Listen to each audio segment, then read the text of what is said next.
कस्तूरीतिलकं ललाटपटले वक्षस्थले कौस्तुभं नासाग्रे वरमौक्तिकं करतले वेणुकरे कङ्कणम् सर्वांगे हरिचन्दनं सुललितं कंठे च मुक्तावली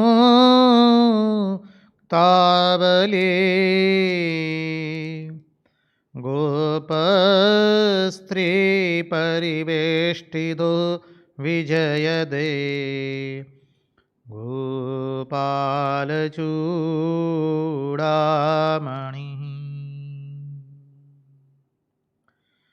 स्वस्ति श्री गणेशाय नमः। श्री सरस्वत्यै नमः। श्री गुरुभ्यो नमः। नारायणं नमस्कृत्य नरं चैव नरोत्तमं देवीं सरस्वतीं व्यास ततो जयमुदीरयेत्। नमस्ते शारदे देवी सरस्वती मधीप्रदे वसत्वं मम जिह्वाग्रे सर्वविद्याप्रदा भव। अखण्डमण्डलाकारं व्याप्तं येन चराचरं तत्पदं दर्शितं येन तस्मै श्रीगुरवे नमः। सच्चिदानन्दरूपाय विश्वोत्पत्त्यादिहेतवे तापत्रयविनाशाय श्रीकृष्णाय वयं नुमः। ॐ नमः परमहंसास्वादित चरणकमलचिन्मकरन्दाय भक्तजनमानसनिवासाय श्रीरामचन्द्राय विश्वसर्गविसर्गादि नवलक्षणलक्षितं श्रीकृष्णाख्यं परं धाम जगद्धाम नमामतत्।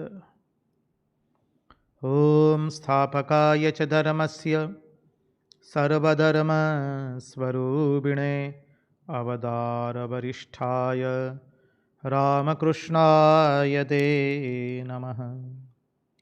मुखं करोति वाचालं पङ्गुं लङ्घयते गिरिं यत्कृपात्वमहं वन्दे परमानन्दमाधवम्। कृष्ण कन्हैया लाल की जय। भक्तवत्सल भगवान की जय।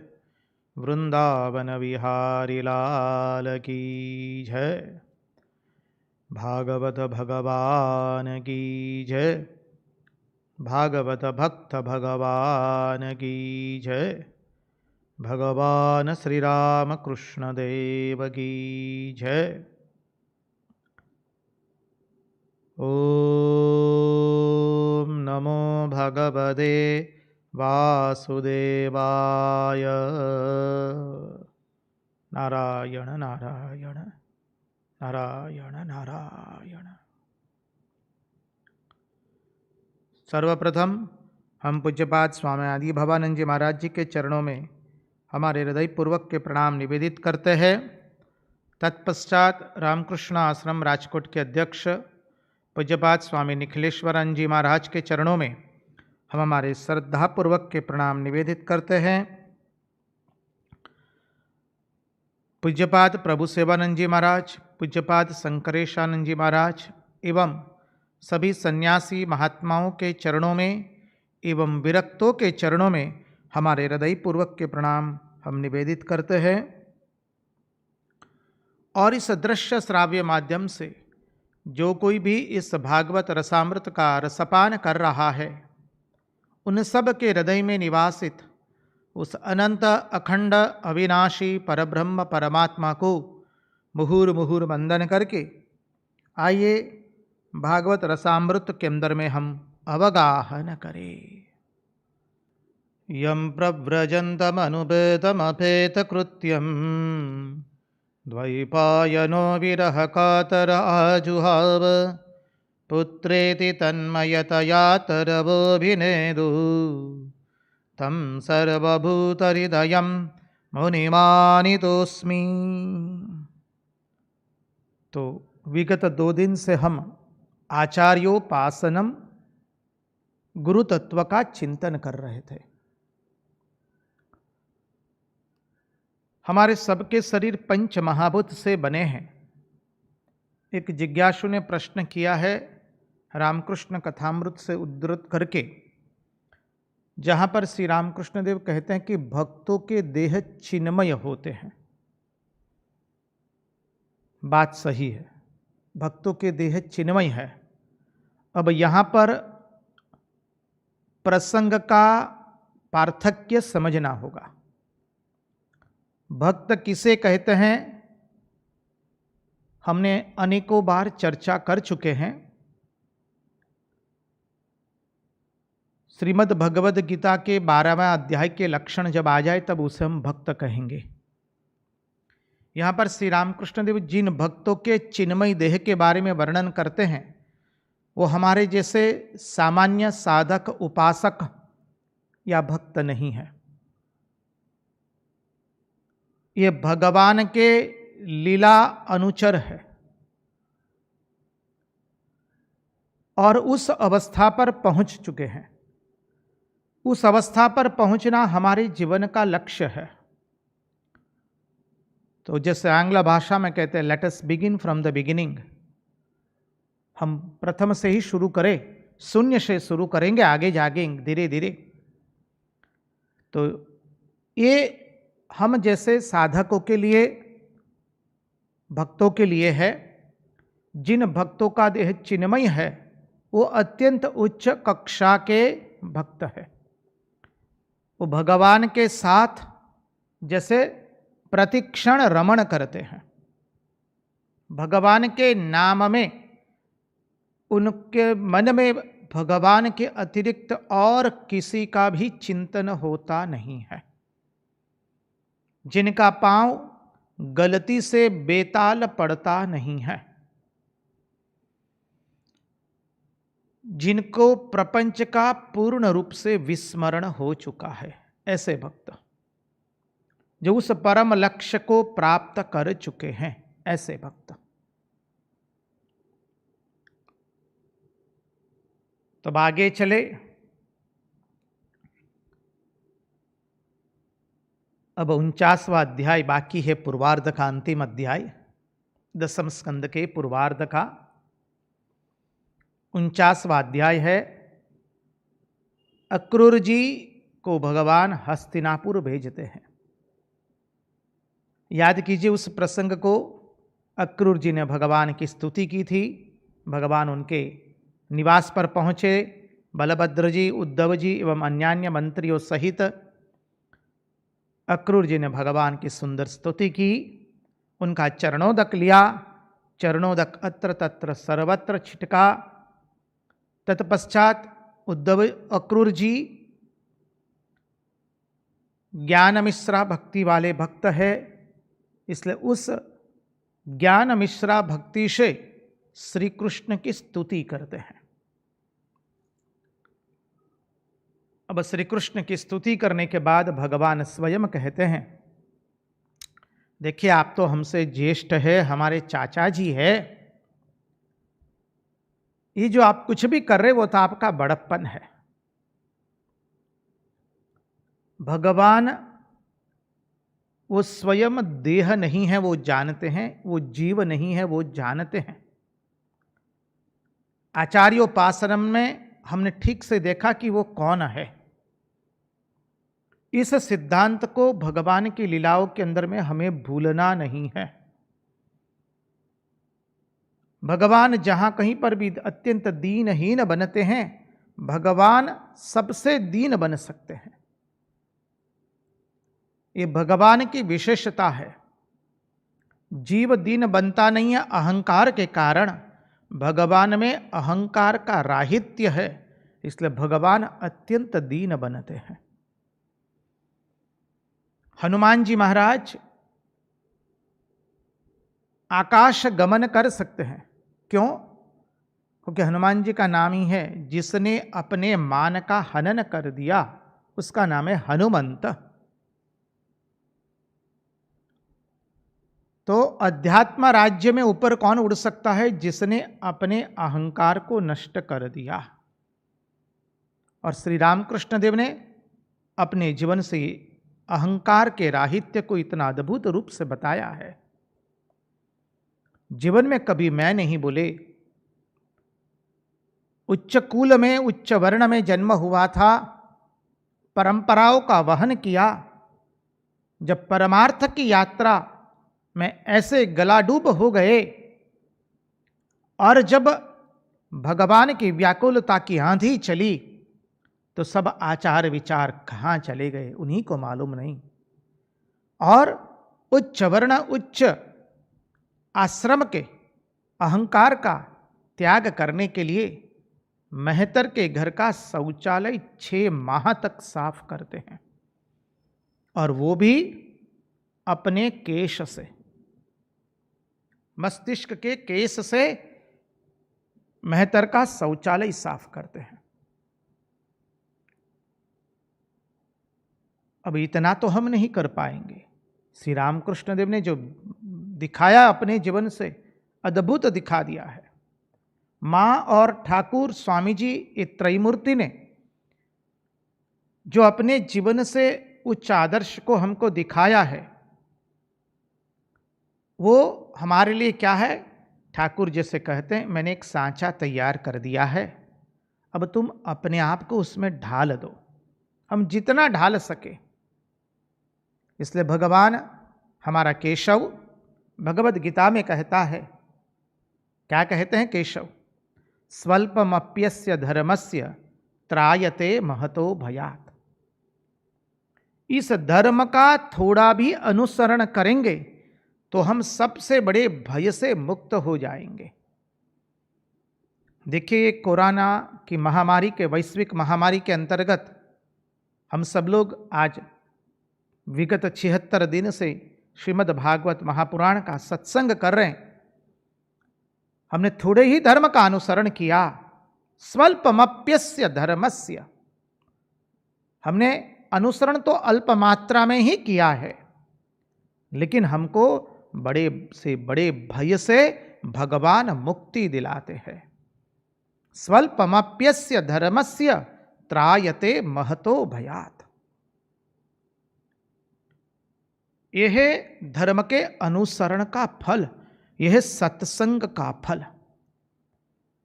जब सत्संग की बात निकली है तो एक बात और हम चिंतन कर ले साथ में मिलकर के। देखिए, बिना सत्संग विवेक होता नहीं है। हमने कहीं सदगृहस्थों को देखा है, उनकी पूजा बहुत लंबी होती है, बहुत अच्छा है, पूजा अवश्य करनी चाहिए, देव पूजा होनी चाहिए, देव सेवा होनी चाहिए। जप और ध्यान वो हमारे उपासना का गुरु प्रदत्त पद्धति से हमें उसकी उपासना भी करनी है। लेकिन सत्संग के बिना विवेक होता नहीं है, नहीं है, नहीं है। बिनु सत्संग विवेक न होई, राम कृपा बिनु सुलभ न सोई। बिना सत्संग विवेक नहीं होता है। एकमात्र सत्संग ही हमारे विवेक को जगाता है, समझिए। और जब एक बार विवेक जगा तो फिर वैराग्य आता है, फिर षट संपत्ति आएगी और मुमुक्षत्व आवेगा। हमारा जो साधन पथ है, साधन चतुष्टय। तो अक्रूर जी को भगवान अब आज्ञा देते हैं कि चाचा जी आप हस्तिनापुर जाइए और देखिए हमारे जो पांडव है वो किस अवस्था में रह रहे हैं। उनके साथ कैसे अन्याय हो रहा है, जरा देख कर के आइए और हमें विगत से उसका वर्णन बताइए। अक्रूर जी भगवान की आज्ञा लेकर के हस्तिनापुर के लिए गमन करते हैं। अक्रूर जी हस्तिनापुर जाने के लिए रवाना हुए। वहां पहुंचकर वो धृतराष्ट्र से मिलते हैं, पितामह भीष्म से मिलते हैं, आचार्य द्रोण से मिलते हैं, कृपाचार्य से मिलते हैं। सभी ज्येष्ठ एवं वरिष्ठ सबसे मिलते हैं।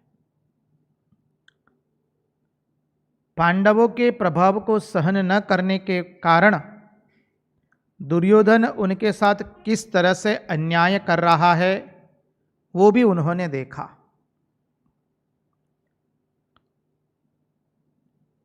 अब अंत में अक्रूर जी कुंती के पास आते हैं, कुंती के घर आते हैं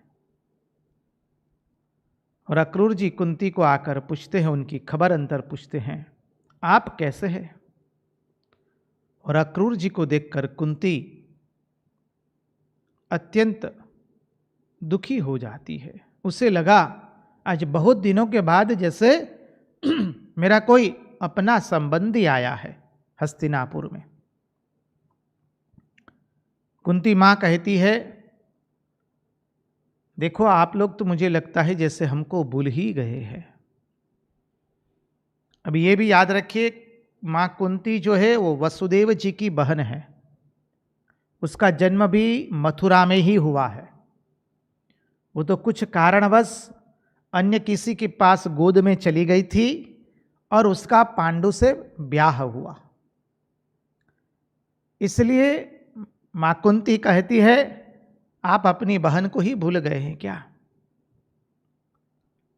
और यहां पर कुंता माता का क्या अद्भुत स्वरूप प्रकट किया है। देखिए, हम भागवत के प्रथम स्कंद में भी देखे हैं, 3 परम भागवत है, मां कुंता, माता द्रौपदी एवं उत्तरा। ये तीनों परम भागवत है। और कुंता अपने परम भागवत का परिचय देते हुए कहती है, सुना है भगवान ने जन्म लिया है और हमारा श्री कृष्ण तो भक्त वत्सल है, क्या उनको हमारी याद आती है? अब ये बोलते न बोलते कुंती भूल जाती है कि सामने अक्रूर जी खड़े हैं। पूर्ण रूप से विस्मरण हो गया अक्रूर जी का, और जैसे श्री कृष्ण के साथ वो बात कर रही है। उसकी आंखों में अश्रु आ गए। श्री कृष्ण को हाथ जोड़ करके प्राणपन से पुकारती है और कहती है, ओ शरणागत वत्सल, हे प्राणनाथ, हमारी रक्षा कीजिए। और मां कुंती श्लोक की आवृत्ति करते हैं, कृष्ण कृष्ण महायोगीन विश्वात्मन विश्वभावन प्रपन्नां पाहि गोविंद शिशुभिश्चा वसेदितम शिशुभिश्चा वसीदतिम। कुंती जी ने सुंदर प्रार्थना की है। देखिए, कुंता मैया का श्री कृष्ण के प्रति प्रेम देखने का प्रयास कीजिए। वो केवल मुंह से श्री कृष्ण को प्रार्थना नहीं कर रही है। जब प्रार्थना कर रही है तो अपने आसपास को सब कुछ वो भूल गई है। वो अक्रूर जी से बातचीत कर रही है, वो भी भूल गई है, और श्री कृष्ण से बातचीत करना प्रारंभ कर देती है। प्राणपण से श्री कृष्ण की स्तुति कर रही है। हे कृष्ण, मैंने अपने बच्चों के साथ भेड़ियों के झुंड में जैसे हिरणी रहती है वैसे मैं रह रही हूं। इस तरह से मैं दुखी हूं। हे श्री कृष्ण, शरणागत वत्सल, भक्त वत्सल, मैं आपकी शरण में आई हूं, मेरी आप रक्षा कीजिए। कृष्ण कृष्ण महायोगिन, विश्वात्मन विश्वभावन, प्रपन्नाम पाहि गोविंद, शिशुभश्चा वसीदतिम।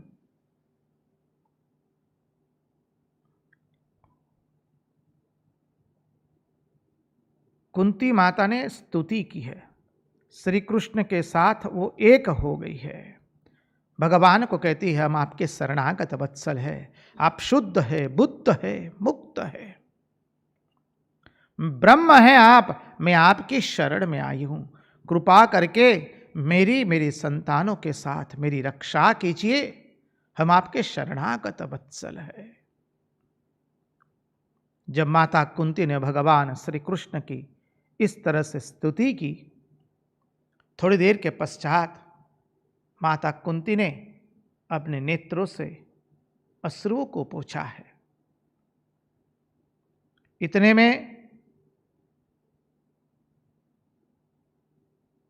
कुंती के दुख को देख करके अक्रूर जी एवं विदुर जी माता कुंती को सांत्वना देते हैं। माता कुंती को कहते हैं, हे मां, आप चिंता मत कीजिए, आपके बेटों का जन्म तो इस संसार में धर्म की रक्षा करने के लिए हुआ है, आप निश्चिंत रहिए। श्री कृष्ण शरणागत वत्सल है, भक्त वत्सल है, वो आपके सहायता अवश्य करेंगे। कुंती को सांत्वना दी है। तत्पश्चात अक्रूर जी धृतराष्ट्र के पास आते हैं और धृतराष्ट्र के पास आकर के कहते हैं, हे राजन, आप महान बलवान है, पराक्रमी है, आप अपने कुल का हित चाहने वाले हैं,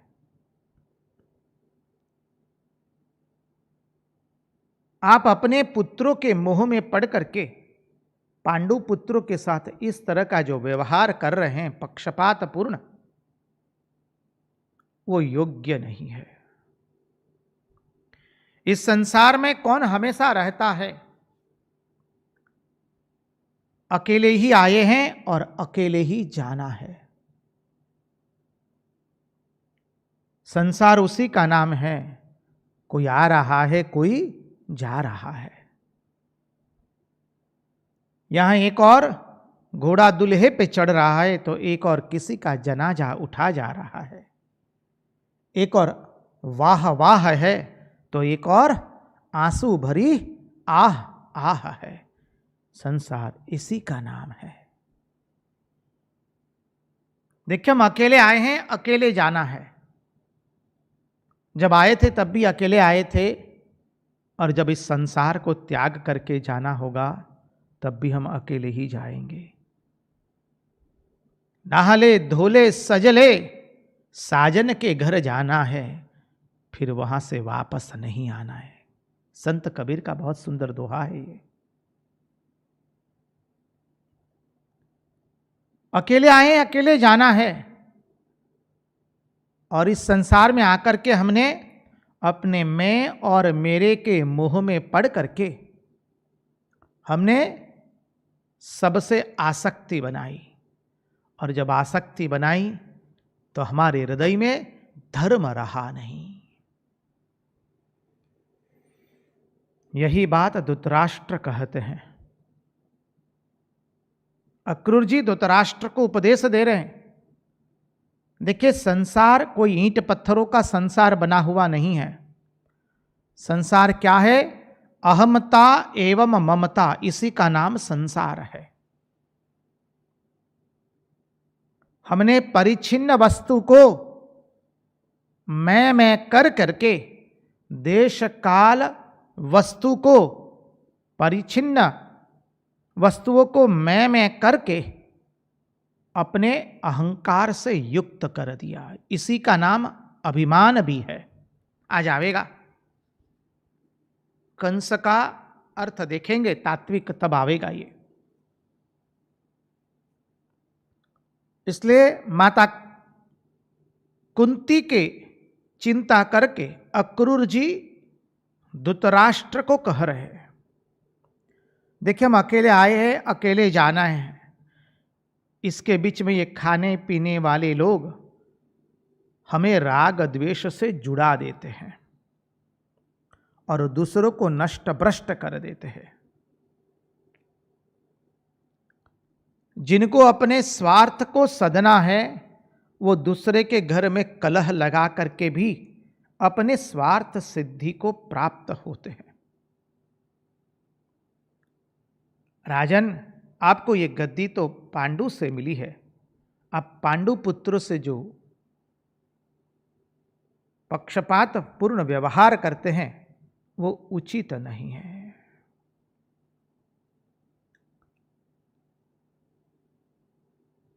देखिए, आप यदि उनके साथ पक्षपात पूर्ण व्यवहार करेंगे तो अंत में आपको नरकवास मिलेगा, जो उचित नहीं है।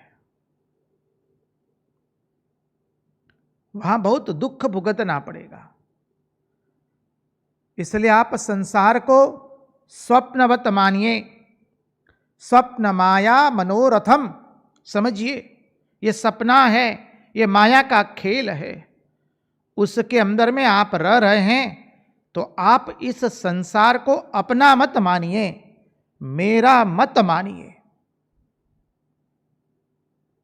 क्या सुंदर तत्वज्ञान की बात कर रहे हैं अक्रूर जी।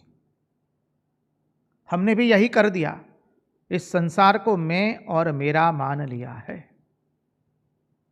धृतराष्ट्र अर्थात जिसकी आंखें अंध है वो धृतराष्ट्र नहीं है, जिसकी विवेकपूर्ण आंखें अंध हो चुकी है। परिणाम स्वरूप क्या होता है?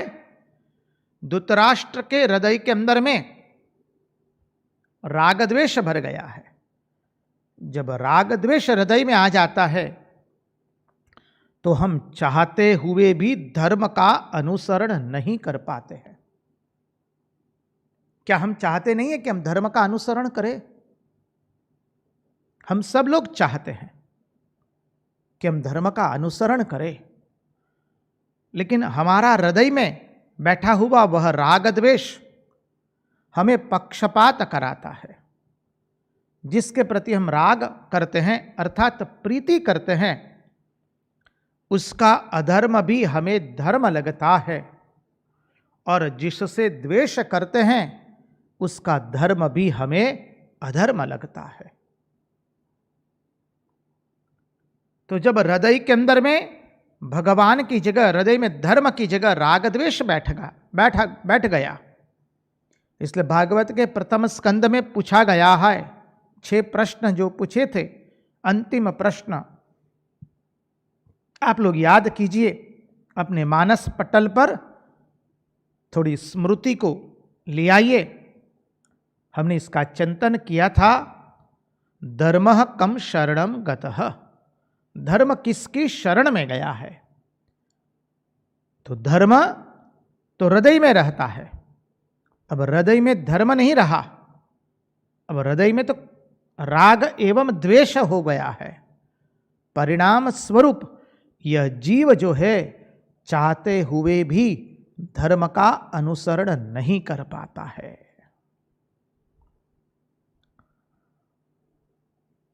इसलिए अक्रूर जी धृतराष्ट्र को समझा रहे हैं, हे महाराज, आप अपने आप को निकालना सीखिए। जीवन में एक बहुत बड़ी महत्वपूर्ण बात है, हम सबको ये बात सीखनी है। हम अपने आप को हमें निकालना सीखना है। देखिए, महात्मा लोग बहुत सुंदर समझाते हैं। संसार में है, आदर्श तो यह है कि हम केवल भगवान को ही प्रेम करें, भगवान के अतिरिक्त और किसी को प्रेम न करें।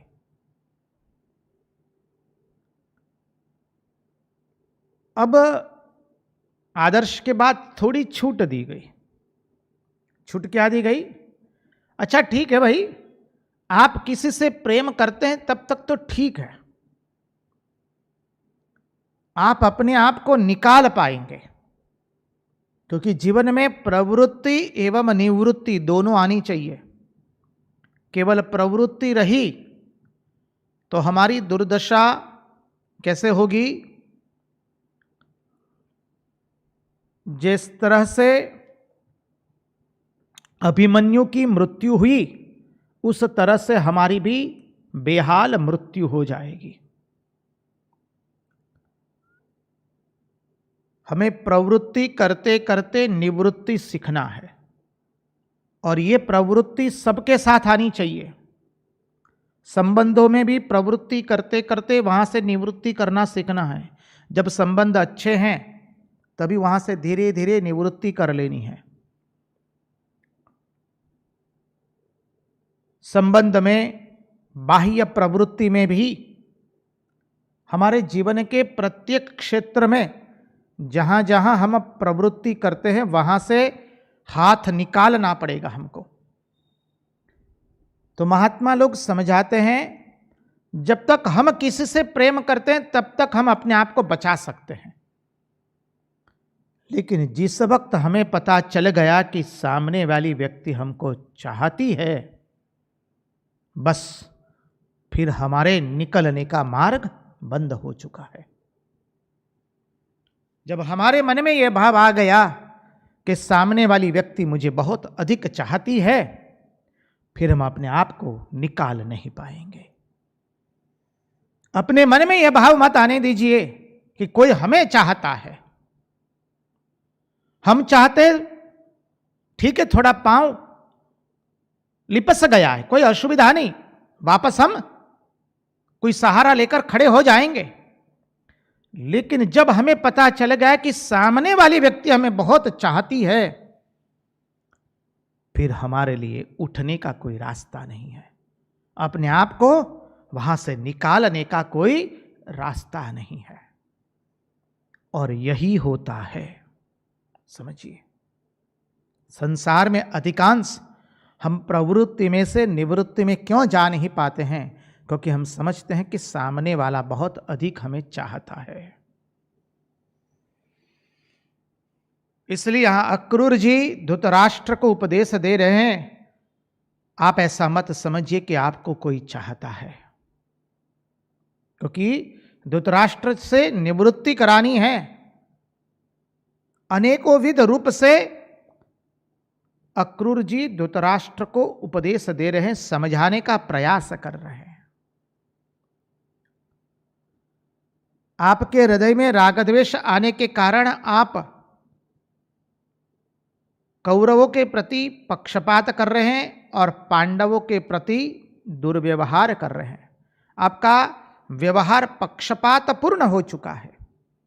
हे राजन, ये आपको उचित नहीं है, ये आपके लिए उचित नहीं है।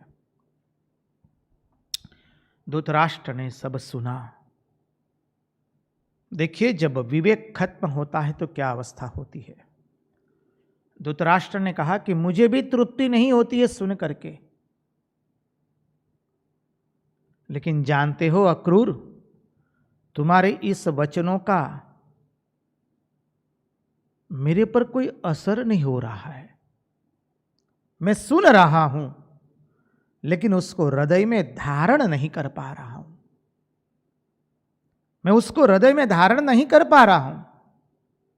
अरे अक्रूर, जैसे पर्वत की चोट पर बिजली कौंधती है कुछ क्षण के लिए, बाद में बिजली विलुप्त हो जाती है, वैसे ही तुम्हारे ये जो वचन है मेरे ऊपर बिजली की तरह कौंध रहे हैं और तुरंत अदृश्य हो जा रहे हैं। उसकी असर मुझ पर नहीं हो रही है। और असर क्यों नहीं होती है? क्योंकि विवेक नहीं है, हृदय में राग द्वेष बैठ गया है। ये समझ लीजिए, राग द्वेष और अधिक मोह देखिए, जब मोह होता है तब बुद्धि पूर्ण रूप से अंधी हो जाती है। राग अर्थात प्रीति, जब हम किसी से प्रीति करते हैं तो हमारी बुद्धि जागृत रहती है, क्योंकि उसका अधर्म भी हमको धर्म लगता है। उससे प्रीति जो कर रहे हैं उसका अधर्म भी हमें धर्म लगेगा, उससे हम बध गए हैं। जिससे द्वेष करते हैं, द्वेष में भी बुद्धि जागृत रहती है और द्वेष में हम जलते हैं। कैसे जलते हैं? जिससे लकड़ी दूसरे को जलाने से पहले स्वयं को जलाती है, वैसे ही हम जिससे द्वेष करते हैं वो तो जलता ही नहीं होगा, पहले हम जलते हैं जिससे द्वेष करते हैं। अब द्वेष में भी बुद्धि जागृत रहती है, ये समझिए। लेकिन मोह में तो बुद्धि बिल्कुल अंधी हो जाती है। मोह में बुद्धि जागृत नहीं रहती है। मोह में बुद्धि पूर्णतया मोहित होकर सो जाती है और धृतराष्ट्र की बुद्धि पूर्ण रूप से मोहित हो चुकी है। अब धीरे से धृतराष्ट्र क्या कह रहे सुनिए। धृतराष्ट्र कहता है, अच्छा अक्रूर, हमने सुना है इस धराधाम पर परमात्मा का अवतार हो चुका है। इस धराधाम पर परमात्मा का अवतार हो चुका है दुष्टों का वध करने के लिए। तो सुनो अक्रूर, मुझे तो लगता है सब कुछ उन्हीं की इच्छा से हो रहा है। भक्तवत्सल भगवान का जब अवतार हो चुका है तो सब कुछ उन्हीं के इच्छा से होता है। उनके विधान में कोई उलट फेर कर सकता नहीं है। चोरी ऊपर से सिना चोरी कर रहे हैं। अब ना तो वो भगवान के शरणागत है, ना तो भगवान के भक्तवत्सल है। अब यहां पर धृतराष्ट्र कह रहा है कि जब धराधाम पर भगवान ने जन्म धारण कर लिया है तो सब कुछ उन्हीं की इच्छा से होगा। अब हमें क्यों चिंता करने की आवश्यकता है? अब ये हो गया असुर वेदांत। समझिए, अपने गलतियों को छुपाने के लिए करते हुए गलतियों को नहीं सुधारने के लिए और हमारी गलतियों की ओर कोई हमारा ध्यान आकृष्ट करता है तो उस गलतियों को छुपाने के लिए, अपने आप को अच्छा दिखाने के लिए, अपने आप को भक्त दिखाने के लिए ये शब्द का प्रयोग किया जाता है। सुना है कि सर्वशक्तिमान भगवान पृथ्वी का भार उतारने के लिए अवतार ग्रहण कर चुके हैं। तो देखो अक्रूर जी, उनकी इच्छा के अंदर में कोई उलट फेर नहीं कर सकता है। उनकी जैसी इच्छा होगी वैसा ही होगा। अर्थात धृतराष्ट्र कह रहा है, मैं जो पक्षपात कर रहा हूं मेरे पुत्रों के लिए, पांडवों के साथ दुर्व्यवहार हो रहा है, वो भी तुम ऐसा ही समझ लो भगवान की कृपा है। और जब यही धृतराष्ट्र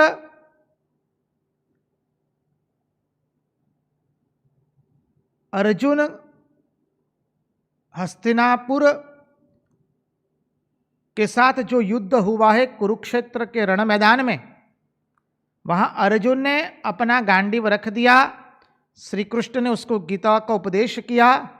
तत्पश्चात जब अर्जुन टंकार करके कहता है करिष्ये वचनम तव, और एक एक करके उसके 100 पुत्रों को उसने मार डाला।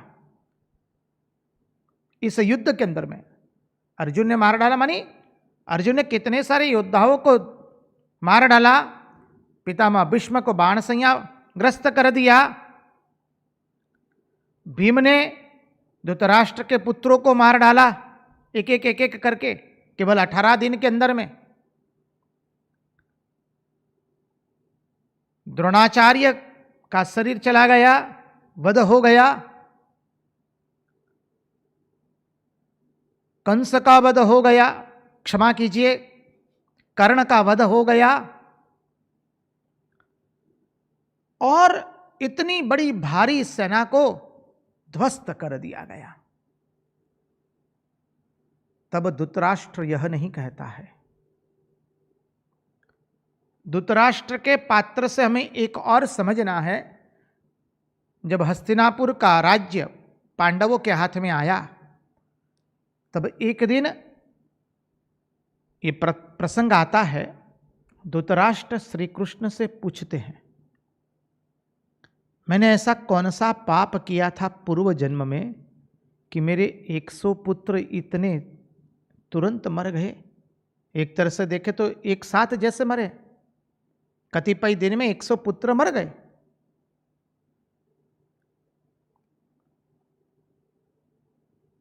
इस प्रसंग को किंवदंती लेना है तो किंवदंती भी ले सकते हैं। अब यहां पर भगवान उसे समझाते हैं कि धृतराष्ट्र तुम 50 जन्म पहले पारधी थे या बहेलिया थे, और तुम एक दिन पक्षियों को पकड़ने की जाल लेकर के तुम जा रहे थे वन से, और एक वृक्ष पर अनेकों पक्षी बैठे थे। तुमने उस सब पक्षियों पर जलती हुई जाल फेंकी, और सभी पक्षी, अधिकांश सभी पक्षी मर गए उस अग्नि के अंदर में, उस जाल में फंस करके। अग्नि की ज्वाला में सभी पक्षी मर गए।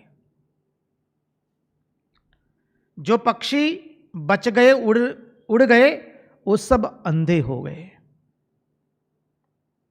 इसलिए जब इतने सारे पक्षी एक साथ मर गए, तो तुम्हारे 100 पुत्र इसलिए एक साथ मर गए। कर्म का कानून अटल एवं अचल है। Law of Karma is supreme. अब धृतराष्ट्र पूछता है श्री कृष्ण से कि मैं ये समझ में मुझे ये आया कि मेरे 100 पुत्र इसलिए एक साथ मर गए, लेकिन 50 जन्म पहले किया हुआ पाप मुझे अभी क्यों मिला? तो कहते हैं कि तुम्हारे 100 पुत्र जन्मने वाले थे। 100 पुत्र जन्मने के लिए, जन्म लेने के लिए जो पुण्य कर्म होने चाहिए तुम्हारे पास, वो पुण्य कर्म करते करते तुमको 150 जन्म लग गए, और जब उस पुण्य कर्म एकत्रित हुआ तब तुम्हें 100 पुत्र प्राप्त हुए और तुम राजा बने। तब जाकर के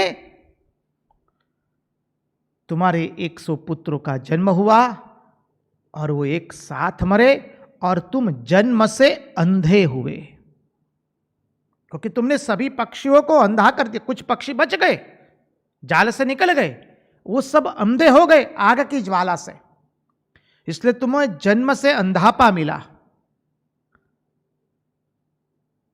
50 जन्म लग गए पुण्य एकत्रित करने में, तो पुण्य एकत्रित करते करते 50 जन्म लगे, इसलिए 100 पुत्र प्राप्त हुए, और वो पक्षी सब एक साथ मर गए थे वृक्ष पर, इसलिए तुम्हारे 100 पुत्र एक साथ मर गए। Law of Karma is supreme. कर्म का कानून अटल अचल है, लेकिन जो भगवान नामस्मरण करता है उसके लिए क्या है? जहां हाथ कटने वाला था वहां घाव हो जाता है। कर्म का कानून यदि अटल एवं अचल है तो महाराज हम फिर भगवान की उपासना क्यों करें? हम फिर कर्म की ही उपासना करें? बोले कर्म की उपासना तो करना भी है, सही भी है, लेकिन भगवान नामस्मरण करने से क्या होगा? जहां हाथ कटने वाला था वहां केवल सुई भुक जाएगी, और विधाता अपने हाथ से जो लेख लिखे हैं वो मिटा देते हैं। ये भगवान नामस्मरण का प्रताप है। भगवान स्वयं अपने भक्त के कर्मों को मिटा देते हैं। ये अवतार कर सकता है। समझिए, अक्रूर जी ने इस तरह से अनेक उपदेश दिए धृतराष्ट्र को। धृतराष्ट्र ने साफ कह दिया कि तुम्हारे इन वचनों का मेरे ऊपर कोई असर नहीं होता है। जैसे पर्वत की चोट पर बिजली चौंधती है, उसी तरह से तुम्हारे वचन थोड़ी क्षण के लिए मुझे प्रकाश देकर फिर विलुप्त हो जाते हैं। और अक्रूर जी ये सब हाल देख करके पुनः मथुरा आते हैं और आकर के श्री कृष्ण एवं बलराम जी को उन्होंने सब कुछ सुना दिया कि पांडवों के साथ कैसे दुर्व्यवहार होता है। माता कुंती की आपबीती सुनाई, धृतराष्ट्र दुर्योधन किस तरह से पांडवों के साथ दुर्व्यवहार एवं पक्षपातपूर्ण व्यवहार करते हैं, भगवान ने सब सुन लिया। यह हुआ 49वां अध्याय। श्रीमद् भागवत के 10वें स्कंद के अंदर में 2 भाग पढ़ते हैं, पूर्वार्ध एवं उत्तरार्ध। कुल 90 अध्याय है। प्रथम अध्याय से 49वें अध्याय तक पूर्वार्ध चला। इति श्रीमद्भागवत महापुराणे वैयासिक्याम 18 सहस्रायाम पारमहंस्याम संहितायाम 10वें स्कंदे पूर्वार्धे 49तमोऽध्यायः समाप्तमिदं 10वें स्कंदस्य पूर्वार्धम्। श्री कृष्णार्पणमस्तु। 49वां अध्याय पूर्वार्ध पूर्ण हुआ। अब भगवान की उत्तरार्ध की लीला शुरू होने वाली है। यहां पर भगवान का पूर्ण रूप से एक अलग व्यक्तित्व सामने आता है। श्री कृष्ण अब वह नीलमणि केशव बन चुके हैं। धर्म संस्थापनार्थाय संभवामि युगे युगे, वो स्वरूप उन्होंने धारण कर लिया है। जिसने गोपियों से प्रेम करके गोपियों के हृदय में प्रेम जगाया, जिसने गोकुल के व्रज की लीला की, वही अब पांचजन्य शंख से रण मैदान में शंख भुकते हैं, असुरों को मारते हैं, अपना एक अद्भुत स्वरूप प्रकट किया है। यह श्री कृष्णावतार की अत्यंत विशेषता है। जितना राग दिखाया है गोपियों से, उतना ही विराग भी अपने जीवन से दिखाते हैं श्री कृष्ण। इसलिए भागवतकार कहते हैं, एते चांस कलाहा पुंस कृष्णस्तु भगवान स्वयं इंद्रारी व्याकुलम लोकम रूढ़यन्ति युगे युगे। तो आइए 10वें स्कंद की उत्तरार्ध की लीला में हम प्रवेश करें। मथुरा से द्वारका तक की लीला का थोड़ा तत्वार्थ चिंतन करने का प्रयास करें।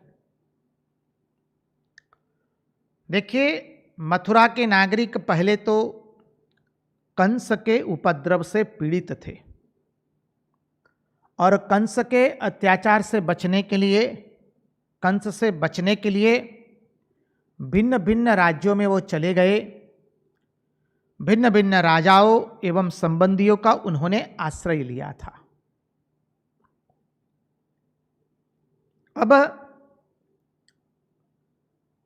श्री कृष्णावतार हुआ। मथुरा को कंस से मुक्त कराने के लिए, असुरों का विनाश करने के लिए, परित्राणाय साधूनां विनाशाय च दुष्कृतां धर्म संस्थापनार्थाय संभवामि युगे युगे। तो ये श्री कृष्णावतार हुआ। इस कृष्णावतार को मथुरावासी देखे नहीं है, क्योंकि रात्रि को 12 बजे भगवान ने जन्म लिया। हमने उसका चिंतन किया था। स्वजन मोहिनी माया, विमुख जन मोहिनी माया और स्वमोहिनी माया। तो मथुरावासी विमुख जन मोहिनी माया से आक्रांत हो चुके हैं। भगवान का जन्म रात्रि को 12 बजे हुआ, तब मथुरावासी शयन में कर रहे हैं। पूरी मथुरा नगरी में किसी को पता नहीं चला। वसुदेव जी मस्तिष्क पर टोपरी लेकर के भगवान को गोकुल में पहुंचा करके आ जाते हैं। तो जब श्री कृष्णावतार प्रकट हुआ तो मथुरा वासियों को देखने को मिला नहीं है, मथुरा वासियों के सौभाग्य में नहीं है। जब भगवान का जन्म हुआ तब का दर्शन उन्होंने केवल सुना है। तो सुन सुन करके उन्होंने सुना है कि श्री कृष्ण ने ऐसे ऐसे पराक्रम किए हैं, गोकुल और ब्रजधाम में असुरों को मार दिया, गोवर्धन पर्वत को अपने बाएं हाथ की टचुली अंगुली पर 7 दिन तक धारण किया, कालिया को कालिंदी में से दूर कर दिया, तृणावर्त, सकटासुर, पूतना इत्यादि को उन्होंने बिना अस्त्र शस्त्र ही मार दिया है।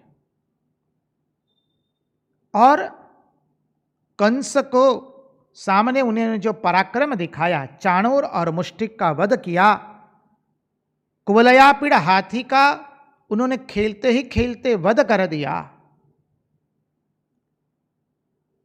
ये सब पराक्रम अंत में देखे, एक तरह से भगवान की व्रज लीला के बाद देखे।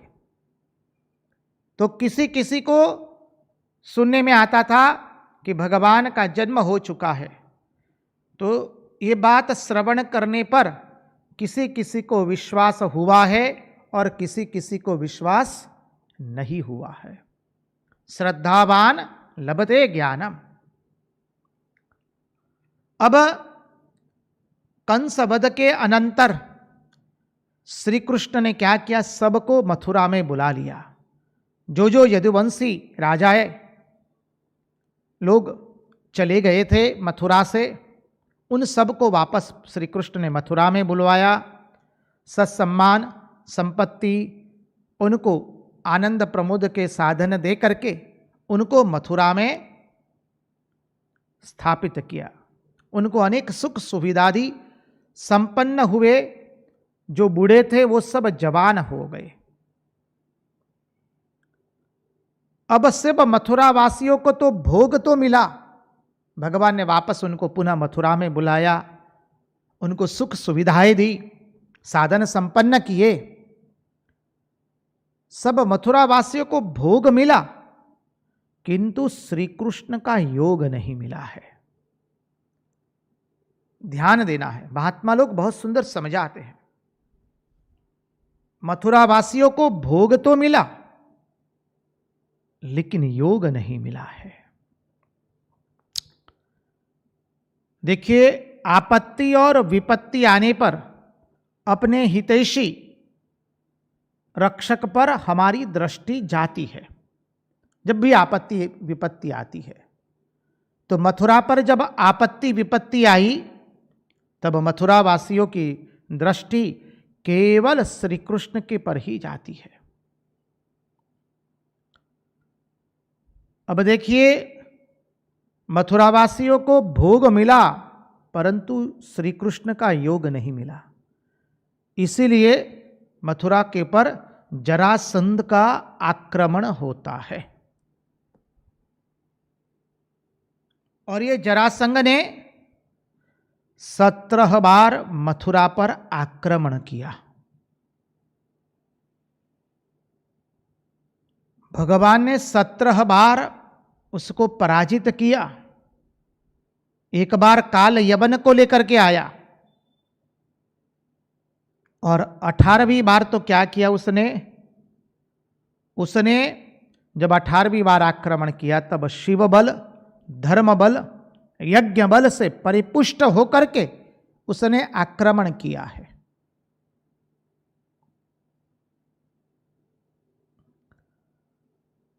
अब भगवान कर्तुम अकर्तुम अन्यथा कर्तुम सर्वसमर्थ है। इसलिए 18वीं बार जब जरासंध शिव बल, यज्ञ बल धर्म बल इससे परिपुष्ट होकर आक्रमण करते हैं तो भगवान भाग जाते हैं। इसलिए हम भगवान को कहते हैं रणछोड़ राय की जय। भगवान की लीला एक होती है, उसके अर्थ अनेक होते हैं। भगवान क्यों भागते हैं वो भी हम देखने का प्रयास करेंगे। पहले तत्वार्थ से थोड़ा चिंतन कर ले इस मथुरा का और भगवान की इस लीला का। जरासंध को भागवत के अंदर में कर्मपाश की संज्ञा दी गई है। जरासंध का भिन्न भिन्न महात्माओं ने, ज्ञानियों ने, पंडितों ने, आचार्यों ने अर्थ किए हैं। श्रीमद् भागवत महापुराण में जरासंध को कर्मपाश की संज्ञा दी गई है। जरासंध ने कर्मों के 2 विभाग कर दिए हैं और जरा नाम की राक्षसी ने उसको जोड़ दिया है। सत असत कर्मों को उसने जोड़ दिया है। जरासंध कर्मों का 2 विभाग करता है। जरा नाम की राक्षसी ने उस कर्मों को जोड़ दिया है। अर्थात पहले वो कैसा था? जरासंध छिन्न भिन्न था, परंतु प्रजापति की इच्छा से उसको जोड़ दिया गया है।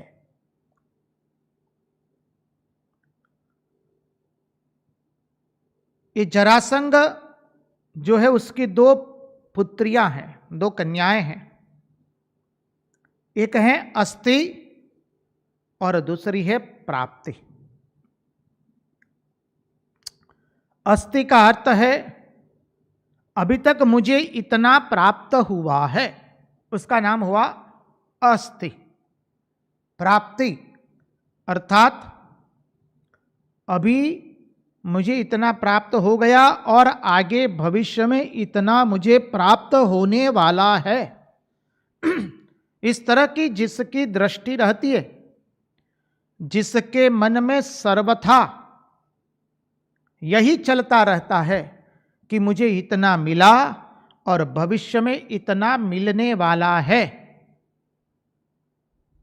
ऐसे व्यक्ति जरासंध जो कर्मपाश है उसकी जो 2 वृत्तियां होती है वो होती है अस्ति एवं प्राप्ति। ये जरासंध की 2 पुत्रियां हुई और जरासंध की इन 2 पुत्रियों का ब्याह हुआ है कंस रूपी अभिमान के साथ। कंस जो है वो अभिमान है, इसलिए कंस रूपी अभिमान का वध होने के बाद वो अस्ति एवं प्राप्ति दोनों पुत्रियां जरासंध की अपने पिताजी के पास, जरासंध के पास चली आती है। उसका अर्थ समझिए, महात्मा लोग कितना अद्भुत तत्वज्ञान से अर्थ करते हैं। इसमें अत्यंत गूढ़ार्थ है, कृपा करके उसका ध्यान से श्रवण कीजिएगा। ब्रह्म विद्या प्राप्त होने के पश्चात भी प्रारब्ध कर्म उपद्रव करते हैं। अतः मथुरा में उपद्रवों की सृष्टि हुई, क्योंकि मथुरा ब्रह्म विद्या है। हमने मथुरा का अर्थ देखा है, भिन्न भिन्न अर्थ करेंगे और सभी अर्थ की संगति लगेगी। मथुरा शब्द को उल्टा दीजिए तो राथुम हो गया। जिसके जीवन में राम नाम नहीं है उसका जीवन थू थू करने योग्य है। जो मुख राम नहीं दुल मुख वो पड़ी, बजोरे भैया राम गोविंद हरे। मथुरा ब्रह्म विद्या है, अर्थात मथुरा को प्राप्त करने के बाद, ब्रह्म विद्या प्राप्त होने के पश्चात भी प्रारब्ध कर्म उपद्रव करते हैं। अतः मथुरा में उपद्रवों की सृष्टि हुई। धीरे धीरे आप समझते जाइए, संगति लगानी है। भिन्न भिन्न अर्थ से जरासंग रूपी असुर क्यों आक्रमण करता है मथुरा पर, उसका तत्वार्थ देखने का प्रयास कर रहे हैं। मथुरा है ब्रह्म विद्या, तो ब्रह्म विद्या प्राप्त होने के पश्चात भी प्रारब्ध कर्म उपद्रव करते हैं, इसलिए मथुरा पर चढ़ाई हुई। जरासंग है कर्मपाश, तो थे तो दो अलग अलग वो, लेकिन जरा नाम की राक्षसी ने कर्मपाश को जोड़ दिया। हम कर्म को कर्मपाश से जोड़ देते हैं। इसमें थोड़ा गुढ़ार्थ है, देखने का प्रयास करें संक्षिप्त के अंदर में। देखिए, हम कर्मपाश से बद्ध हो जाते हैं। कोई भी कर्म हमें बांधता नहीं है। कोई भी कर्म, कर्म किसी को बांध सकता नहीं है। कर्म जड़ है। हमारे भीतर में रही हुई राग द्वेष अविद्या के कारण हम कर्म से बंधते हैं। कर्म किसी को बांध नहीं सकता, कर्म तो जड़ है। पद किसी को बांधता नहीं, लोग पद से बंध जाते हैं। ख्याति विख्याति किसी को बांधती नहीं है, हम लोग ख्याति विख्याति प्रशंसा निंदा से बंध जाते हैं। किस कारण? हमारे भीतर में छुपे हुए असुर के कारण। इसलिए जरासंग को कर्मपाश की उपमा दी गई है। और कर्मपाश की वृत्तियां कैसी होती है? जो कर्म से बंधता है। इन महात्माओं को तो छोड़ दीजिए, हम हमारे जैसे सामान्य साधक की बात करें तो हम लोग कोई भी कर्म करते उससे बंध जाते हैं। अरे माने घर में कुछ अच्छा खाना बनाया, यदि पतिदेव प्रशंसा ना करे तो बार बार पूछा जाता है, क्या आज खाना ठीक तो हुआ था, कल से अच्छा हुआ था कि क्या कैसा हुआ था। कर्म से हम बंध गए, क्योंकि उससे हम प्रशंसा लेना चाहते हैं। घर साफ सुथरा रखते हैं ताकि लोग प्रशंसा करें।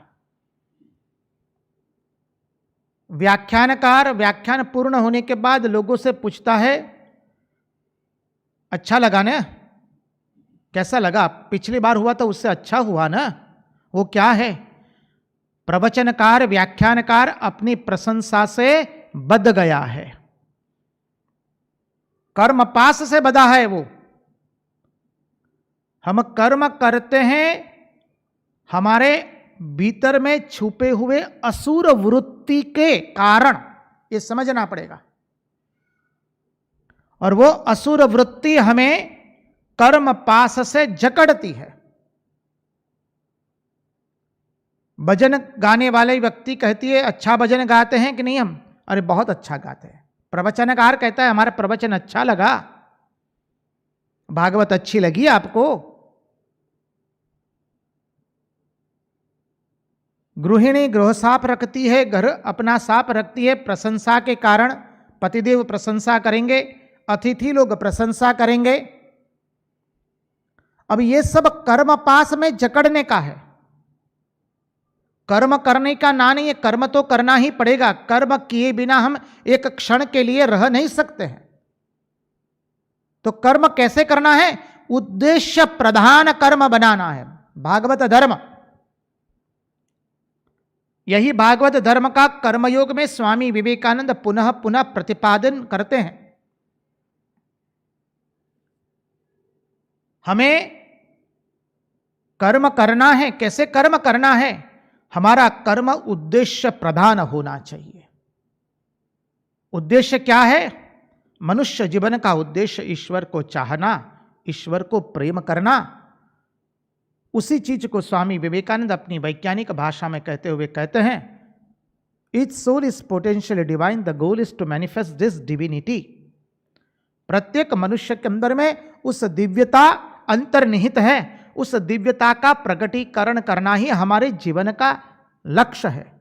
इसलिए हम जो भी कर्म करें, वेदाध्ययन का कर्म करें, शौचालय साफ करें, या तो कपड़े साफ करें, गृह कार्य करें, किसान का कार्य करें, खेत में कार्य करें, अरे फैक्ट्री में जाकर के, कारखाने में जाकर के मशीन चलाए, या कंप्यूटर पर बैठे कोई कार्य करे, भागवत का श्रवण मनन करे, अध्ययन करे, कोई भी कार्य करे, प्रत्येक कार्य उस उद्देश्य के पीछे जब हो जाएगा, फिर हम कर्म पाश में बंधेंगे नहीं।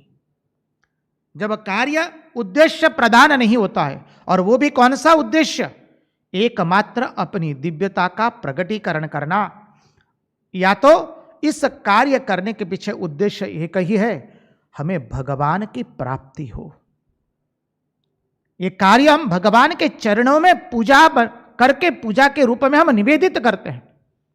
ये भाव रखना पड़ेगा, और भाव रखने से धीरे धीरे भाव में वृद्धि होती है, और जब वृद्धि होती है तब वो कार्य पूजा बनता है। Work and worship, work as worship, और अंत में आता है वर्क इज वर्शिप। हमने इस बिंदु को देखा है, इसलिए ज्यादा गूढ़ार्थ में नहीं जाएंगे।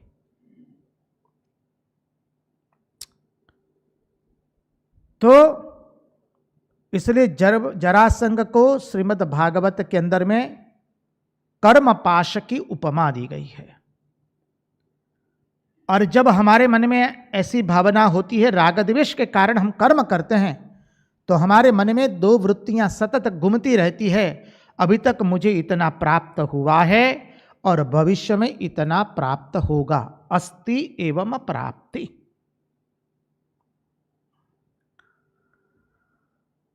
तो चले मूल बात के अंदर में हम अग्रसर हो जाएं।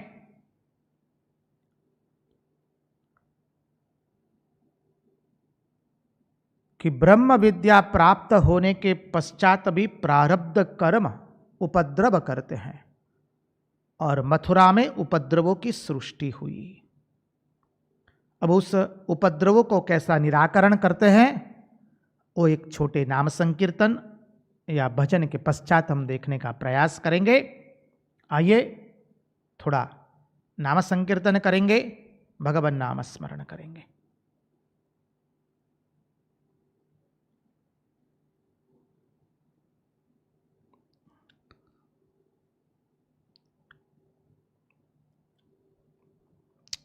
श्रीमन्नारायण नारायण नारायण, श्रीमन्नारायण नारायण नारायण, श्रीमन्नारायण श्रीमन्नारायण, श्रीमन्नारायण नारायण नारायण, श्रीमन्नारायण नारायण नारायण, श्रीमन्नारायण श्रीमन्नारायण, श्रीमन्नारायण नारायण नारायण, श्रीमन्नारायण नारायण नारायण, श्रीमन्नारायण श्रीमन्नारायण, श्रीमन्नारायण नारायण नारायण, लक्ष्मीनारायण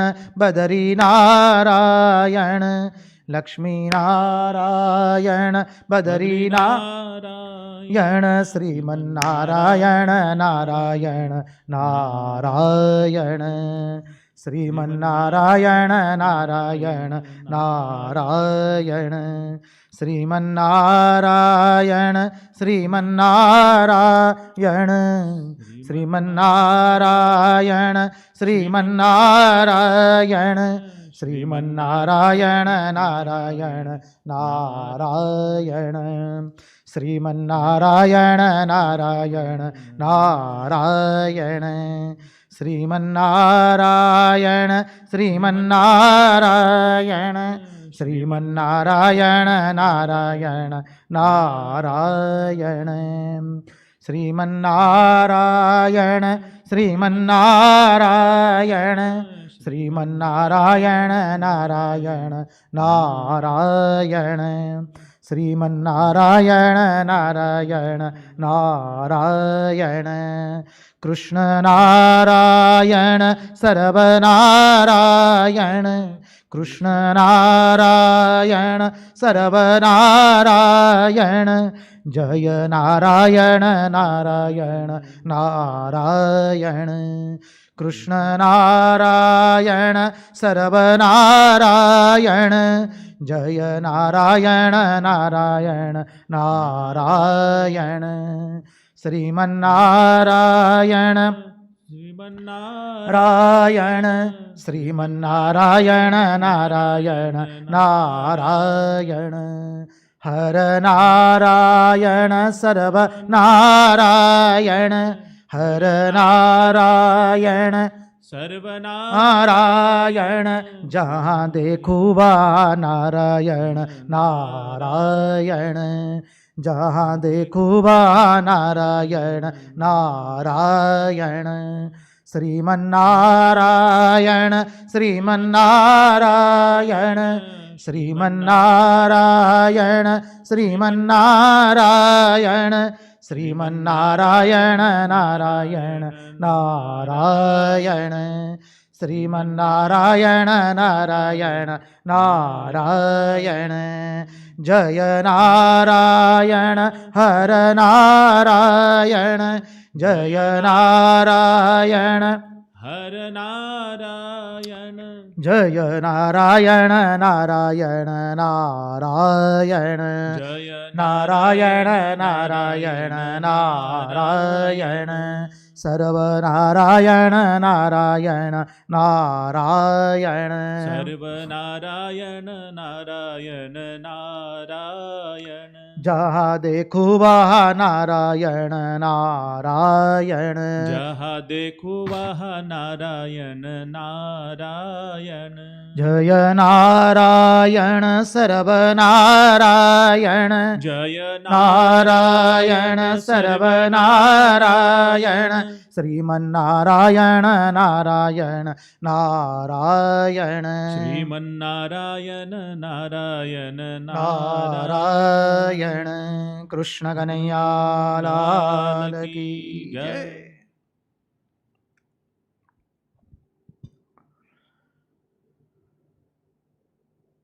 तो आइए हम चले भागवत के अगले प्रसंग के अंदर में।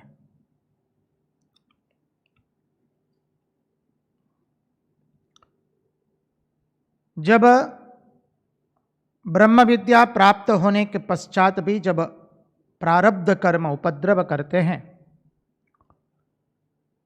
तब उस प्रारब्ध कर्म को ज्ञान बल से भुगतना पड़ता है।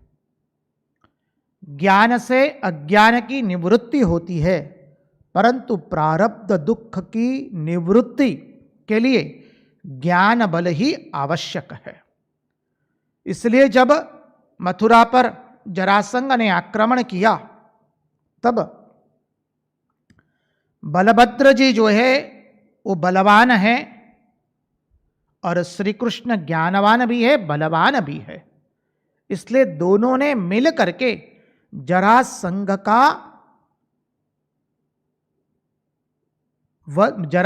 के आक्रमण को टाला है। हर बार जरासंध आक्रमण करता है, जरासंध के आक्रमण के सामने दोनों ज्ञान बल एवं बाहुबल दोनों पड़कार बनकर के खड़े रह गए हैं। 17 बार जरासंध को अंत में उसके ऊपर दया करके छोड़ दिया जाता था।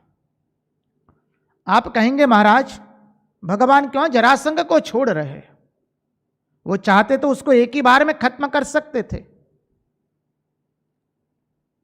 हर बार तो उसको परास्त किया है, भगवान क्यों हर बार छोड़ रहे हैं? इसलिए छोड़ रहे हैं कि उसके पास जितने असुर है पहले उसका सबका भगवान वध कर देना चाहते हैं।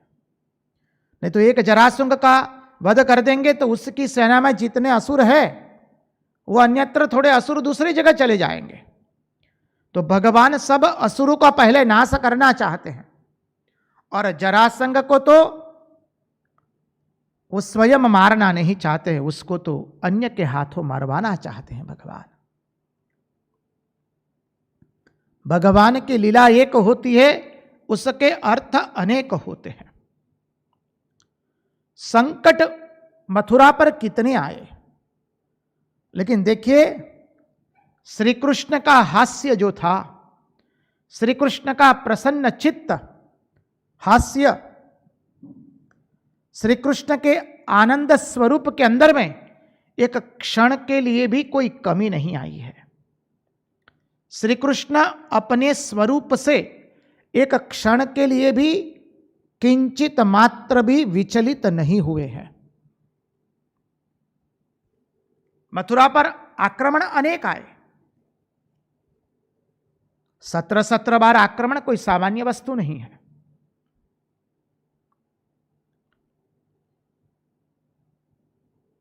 संकट बहुत आए, परंतु श्री कृष्ण के मुखारविंद पर जो हास्य था, उसकी झलक एक क्षण के लिए भी दुखमय नहीं हुई है। अब जरासंध से आक्रमण हुए इतने बार, उसके बाद भगवान ने समुद्र के वहां एक नगरी का निर्माण किया, उसका नाम हुआ द्वारिका। भगवान ने और एक नगरी का निर्माण कर दिया आनर्त देश के अंदर में। आनर्त देश अर्थात गुजरात का ये सौराष्ट्र प्रदेश, इसका नाम है आनर्त देश।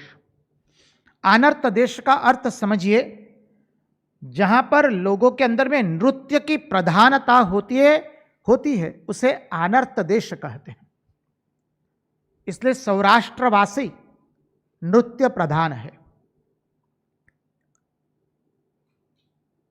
गुजरात का नाम पहले आनर्त देश ही था। यहां के लोगों के अंदर में नृत्य की प्रधानता है। नृत्य के माध्यम से ये लोग जीवन के आनंद को उपभोग करते हैं और जीवन को आह्लादित करते हैं। इसलिए इस अनर्त देश के अंदर में भगवान ने समुद्र के किनारे द्वारिका नगरी बसाई। मथुरा जो है वो ब्रह्म विद्या है और द्वारिका जो है ब्रह्मनिष्ठा रूप नगरी बनाई है।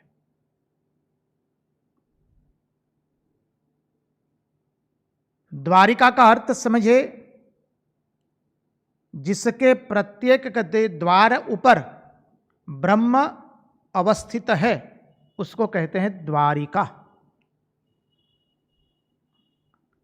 ब्रह्मनिष्ठा रूप नगरी उसका नाम है द्वारिका। उस द्वारिका नगरी मथुरा नगरी के जैसी ही थी हूबहू, लेकिन उस द्वारिका नगरी का आयुष्य केवल श्री कृष्ण सदेह रूप में जितनी वर्ष इस धराधाम पर रहे उतना ही उसका आयुष्य था। उस द्वारिका नगरी में बड़े बड़े द्वार थे, इसलिए लोग पूछते थे द्वार कहाँ है, द्वार कहाँ है। इसलिए इसका नाम हो गया है द्वारिका। द्वारिका नगरी की विशेषता समझिए, भगवान का एक भी लग्न मथुरा में नहीं हुआ है। भगवान के सभी लग्न द्वारिका में ही हुए हैं। आवेगा प्रसंग, 1-2 सत्संग के बाद रुक्मणी विवाह का प्रसंग आवेगा, उसमें विस्तृत रूप से देखेंगे। भगवान के सभी लग्न द्वारिका में ही हुए हैं, अर्थात जिसके प्रत्येक इंद्रिय के द्वार पर ब्रह्मनिष्ठा स्थापित है वह है श्री कृष्ण। समझिए, भगवान ने बहुत बड़ा गूढ़ार्थ हमारे सामने प्रस्तुत किया है। द्वारिका नगरी और द्वारिका में ही भगवान के ब्याह क्यों हुए सब। जिसने अपनी प्रत्येक इंद्रिय पर ब्रह्मनिष्ठा रखी है, नवद्वारे पुरे देहि। ये हमारा शरीर जो है, अब संगति लगाइए, अधिभूत का अर्थ करते करते ये द्वारिका नगरी है,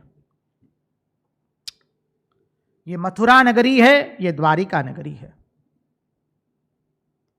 जब तक भगवान मथुरा में रहे तो इसको मथुरा ले, जब द्वारिका गमन करेंगे तो इसी शरीर को हम द्वारका का निर्माण करेंगे।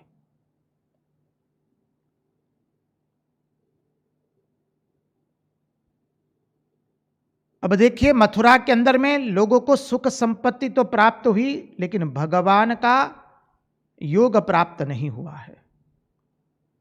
ये शरीर मथुरा है, इससे केवल हम भोग भुगतेंगे, भोग के अतिरिक्त इस जीवन का उपयोग हम और कुछ भी नहीं करेंगे। केवल आहार, निद्रा, भय और मैथुन के अंदर में इस शरीर का उपयोग करेंगे। तो इस शरीर पर कौन आक्रमण करता है? जरासंध नाम का असुर आक्रमण करता है। लोग समझते हैं इस जीवन का उद्देश्य है केवल भोग प्राप्त करना। विषयी व्यक्ति का उद्देश्य होता है, ये मुझे मनुष्य जन्म मिला है, केवल खाओ पियो मजा करो, इंद्रियों के भोग भुगतो और अंत में मर जाओ। ये अत्यंत निम्न कोटि मनुष्य का ये विचारधारा होती है, अत्यंत निम्न कोटि की मनुष्य की विचारधारा होती है। उसके लिए यह जीवन होता है केवल आहार, निद्रा, भय एवं मैथुन करने के लिए। उसे सुख सुविधा तो मिली जीव को, लेकिन श्री कृष्ण का योग नहीं मिला है। श्री रामकृष्ण देव इसलिए रामकृष्ण कथामृत में कहते हैं, क्या कहते हैं? मनुष्य जब भोग में आसक्त रहता है तब उसे लगता है कि मैं बहुत खुश हूं, और जब वृद्धावस्था आती है, मृत्यु समीप आता हुआ दिखाई देता है, तब वो हाय हाय करता है और वो कहता है, हाय रे, मैंने तो जीवन में कुछ प्राप्त ही नहीं किया। तब भगवान भी कहते हैं, हाँ, तुमने जीवन में कुछ भी प्राप्त नहीं किया है।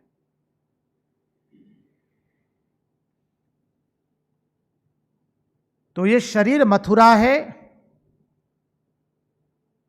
मथुरा रूपी शरीर जब 50-55 इस वय को पार कर देता है, तब वृद्धावस्था पूर्ण रूप से आ जाती है।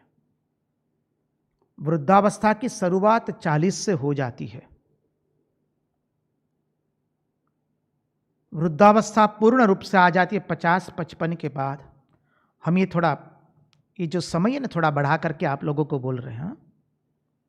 शास्त्र तो 40 वर्ष की वही बता देता है, क्योंकि आजकल सरकार ने भी 60 साल के ऊपर के लोगों को कहा है वरिष्ठ नागरिक।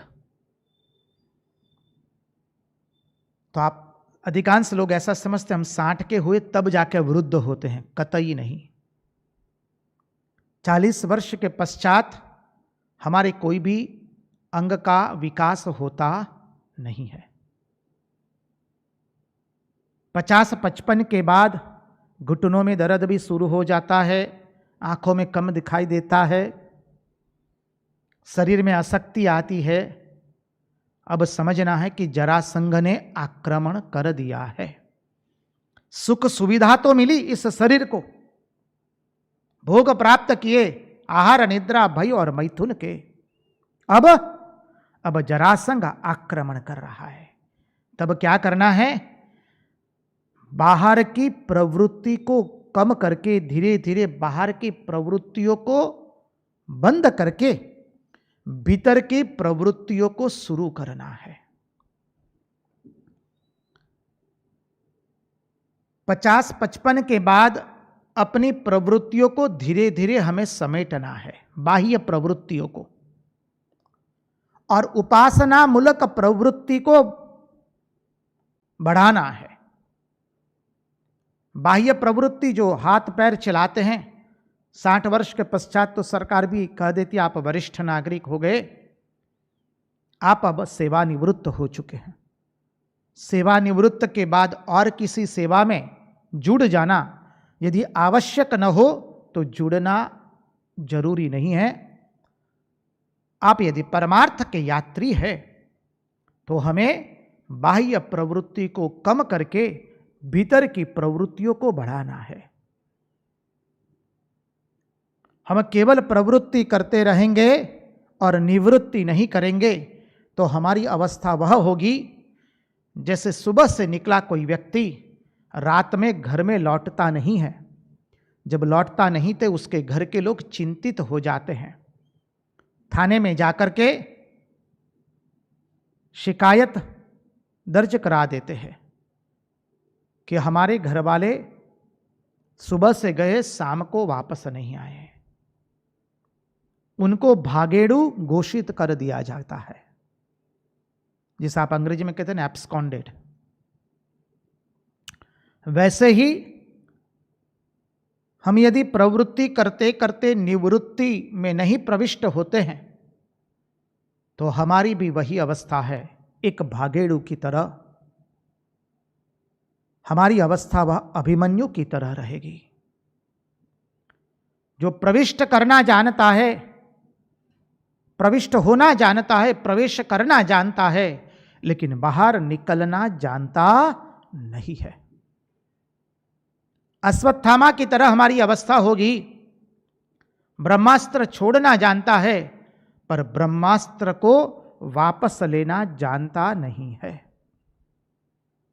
समझिए, इसलिए अश्वत्थामा एवं अभिमन्यु दोनों की दुरावस्था हुई है, दोनों बेमौत मारे गए हैं। यदि व्यक्ति केवल प्रवृत्ति करता रहेगा और निवृत्ति की ओर उसका मन न गया तो उसकी भी दुरावस्था वही होती है जो अश्वत्थामा एवं अभिमन्यु की हुई है। इसलिए श्री रामकृष्ण देव रामकृष्ण कथामृत के प्रथम सत्संग में ही कह देते हैं, संध्या का लय गायत्री में होता है और गायत्री का लय ओमकार में होता है। इस सुंदर तत्वार्थ है। आने वाले सत्संग में कल उसका हम विशद श्रवण करेंगे तत्वार्थ का।